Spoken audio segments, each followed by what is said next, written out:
Lesson 61. I am the light of the world.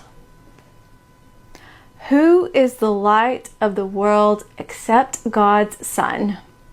This, then, is merely a statement of the truth about yourself. It is the opposite of a statement of pride, of arrogance, or of self-deception. It does not describe the self-concept you have made. It does not refer to any of the characteristics with which you have endowed your idols. It refers to you as you were created by God. It simply states the truth. To the ego, today's idea is the epitome of self-glorification. But the ego does not understand humility, mistaking it for self-debasement. Humility consists of accepting your role in salvation and in taking no other. It is not humility to insist you cannot be the light of the world, if that is the function God assigned to you. It is only arrogance that would assert this function cannot be for you, and arrogance is always of the ego.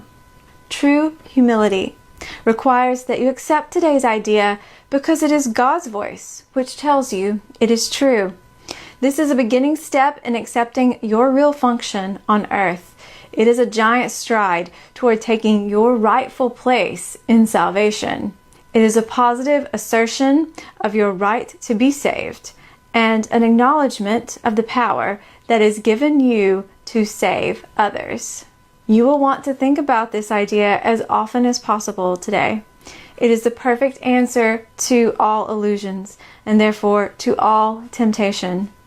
It brings all the images you have made about yourself to the truth and helps you depart in peace, unburdened and certain of your purpose. As many practice periods as possible should be undertaken today, although each one need not exceed a minute or two. They should begin with telling yourself, I am the light of the world. That is my only function. That is why I am here. Then think about these statements for a short while, preferably with your eyes closed if the situation permits. Let a few related thoughts come to you and repeat the idea to yourself if your mind wanders away from the central thought. Be sure both to begin and end the day with a practice period. Thus you will awaken with an acknowledgement of the truth about yourself, reinforce it throughout the day, and turn to sleep as you reaffirm your function and your only purpose here. These two practice periods may be longer than the rest if you find them helpful and want to extend them.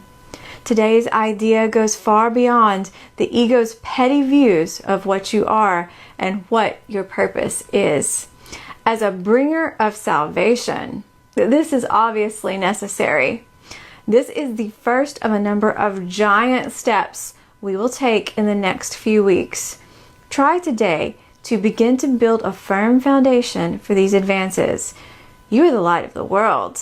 God has built His plan for the salvation of His Son on you. I am the light of the world. This is a giant stride in laying that firm foundation for the rest of the course.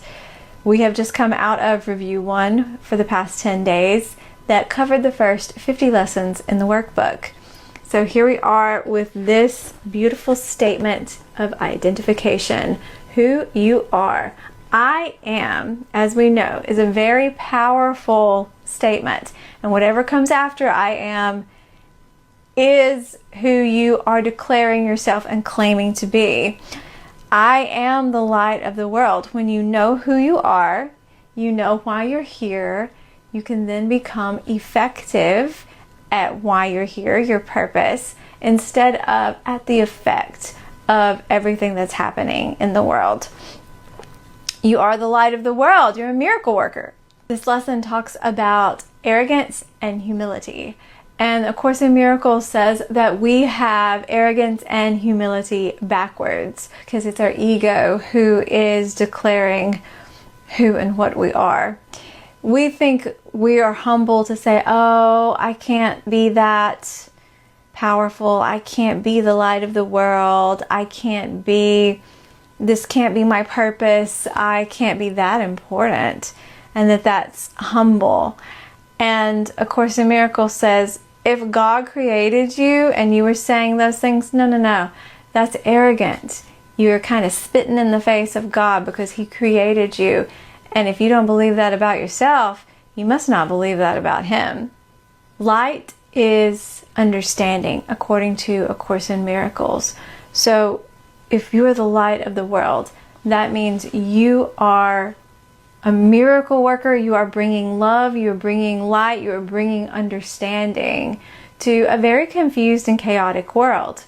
You are the one who has access, like we've talked about in previous lessons, to an all-knowing God, to the Holy Spirit, who is here in this world, who can enter into your mind if you ask and help guide your thinking, help guide you, give you nudges and hints and insight and inspiration, can be that light. The Holy Spirit is that understanding, which helps reorganize your thoughts in a way that makes sense, that are aligned with the mind of God, so that you can then be that and express that in the world.